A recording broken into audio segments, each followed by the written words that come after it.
Meron din dito sa baba, guys. 31,150. Ayan. So, Seiko din yan. Prospects. So, 31,150.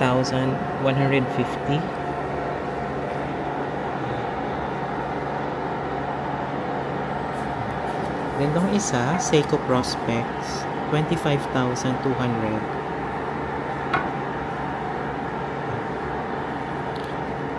Ditong isa naman, ito medyo pricey, nasa 54,000.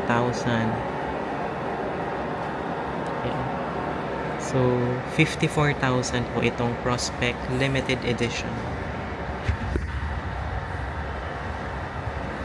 Then itong isa, 45,000 pesos. So ulitin ko guys, 45,000. And then, itong isang Honda Super Club Limited Edition ng Seiko. This is 19,540.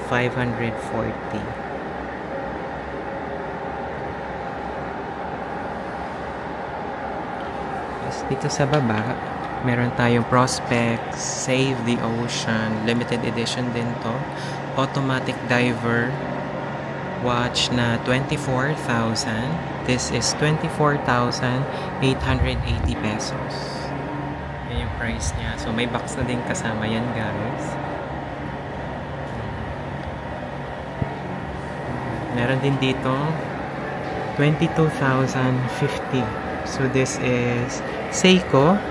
So, Seiko Sports Honda Limited Edition siya na watch. So, this is 22,050. Ayan. Itong isa, 22,050 din.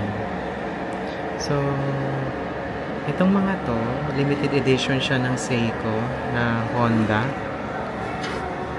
So, meron din po dito guys, another 20,920 peso.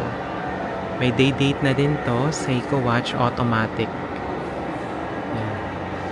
Ito din, maganda din tong isa, 22,990 Seiko.